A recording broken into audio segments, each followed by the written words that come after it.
Kamala at the end of the month. I can confirm beyond a reason of a doubt that I am not meeting with Kamala Harris at the end of the month. I will not be unburdened by what has been.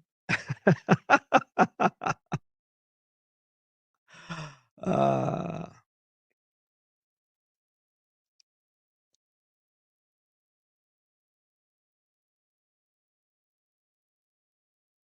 oh, wow. I didn't know they were flying with night vision. Yeah, you got to run NVG. It was a night flight.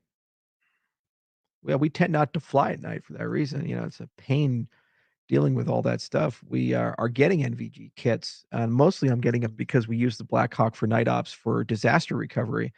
But just don't roll those dice. Wyoming is a little easier because there's just so low light pollution. But man, when you're at an airport and there's so much going around, it's not a good situation. Which is why you rely a lot on your sensors and your collision detection system. Well, Shane, we're just going to go ahead and ban you and delete your comments there. You got Charles derangement syndrome. You got to go.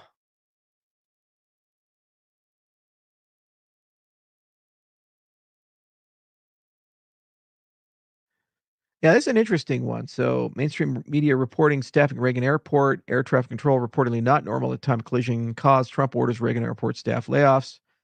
Uh, we don't know, and this is why you need a bipartisan, objective, neutral investigation to be conducted because who knows what was the root cause of these things.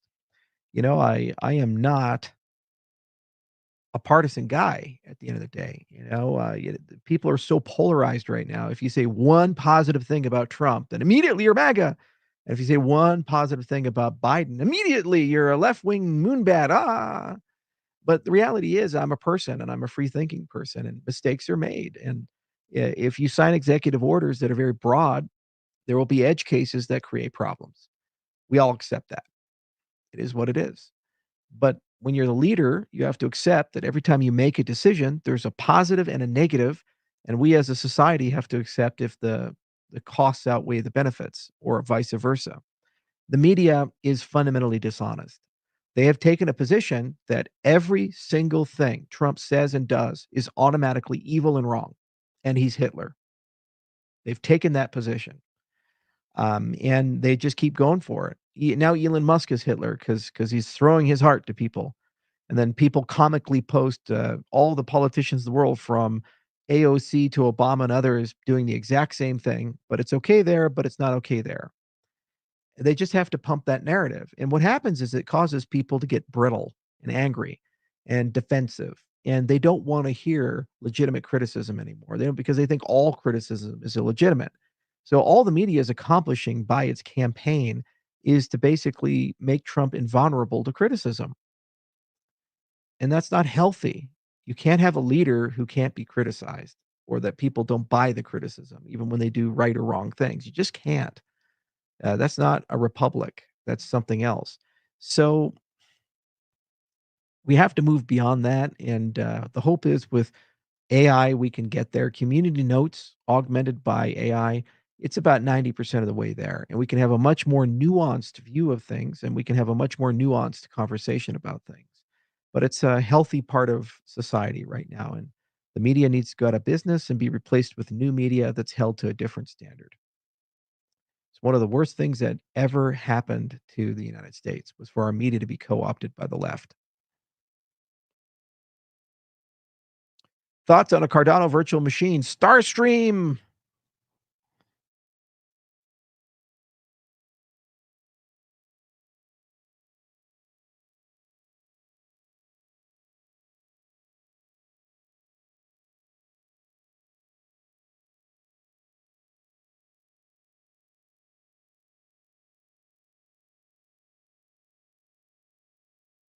What are your views on tariffs? So the Libertarian Party certainly hates them. Um, it depends on market dynamics. Tariffs are a tool that all nations use to regulate commerce when they feel that commerce in some ways is asymmetrical and unfair to the development of their markets. So here's an example. Let's say you got two steel mills, one in America, and let's say one in India. And let's say the one in America, they have to compete fairly. They have union workers. They have expensive electricity. They have expensive energy, so fuel costs to move stuff into the steel mill, and expensive shipping. Let's say in India, the government says this is a strategic interest, so we're going to give those guys free or subsidized power, low cost diesel, and huge wage arbitrage because they're ununionized and they're paid one tenth the price. All things being equal, if I'm in the construction business, which I am, if the steel is the same output, the quality is the same, why would I pay 2 to 3 times as much money for the American steel over the Indian steel? So the government has 2 options. One option is to make the Indian steel more expensive. The other option is to make the American steel cheaper. Now, we've done a lot of the second historically. Massive increases in efficiency, and we can do things with 100 people that some people can't do with 5,000 people. But even after you've done all that, there's still going to be irregularities because in some cases, the governments will actually just subsidize their businesses to run at a loss. So what you do is you put a tariff on, it normalizes the prices. If people keep buying those foreign products, it does create revenue for the government. And if people realize they don't want to pay those prices, they switch over to the American products, and it onshores our industry. It creates an American-based industry. So the society has to decide what are strategic industries: steel manufacturing, concrete production, microchip manufacturing, so fab facilities, biotechnology facilities. You got to label your strategic interest technologies that employ a lot of people, and the government has to decide what degree of relationship do we want to have with them. Do we want to subsidize them or do we want to tariff their competitors? Trump's hypothesis is that trade is asymmetrical and it's not benefiting us at the moment. There are some countries where we don't charge a tariff to buy their things, and they charge a tariff for us to buy, or for their people to buy our stuff. That's a problem. So at the very least, that needs to be balanced. And then second, we have to have a national conversation about what do we feel in 2025 is a strategic interest industry, and what do we want to do to protect those workers in that industry, and what relationships do we want to have? And this government has been notoriously bad, our government in general, over the last 20 years of labeling those things. There's no greater example of that than Tesla. So you have Biden say that electric cars are the future and they're a key component to solving global warming. And we, the American people, need to invest in them and subsidize them. But we don't like the politics of the guy who founded the one that controls 75% of the market. So we're going to exclude them from that conversation. What are you broadcasting to the American people when you don't invite Tesla to the White House to be at your battery car convention and you don't want to give them subsidies, but you give everybody else subsidies? That it's not about the industry and its strategic interest to the United States. It's about your politics. And if we agree or disagree with your politics, and if we agree with them, you get money, you get your Solyndra.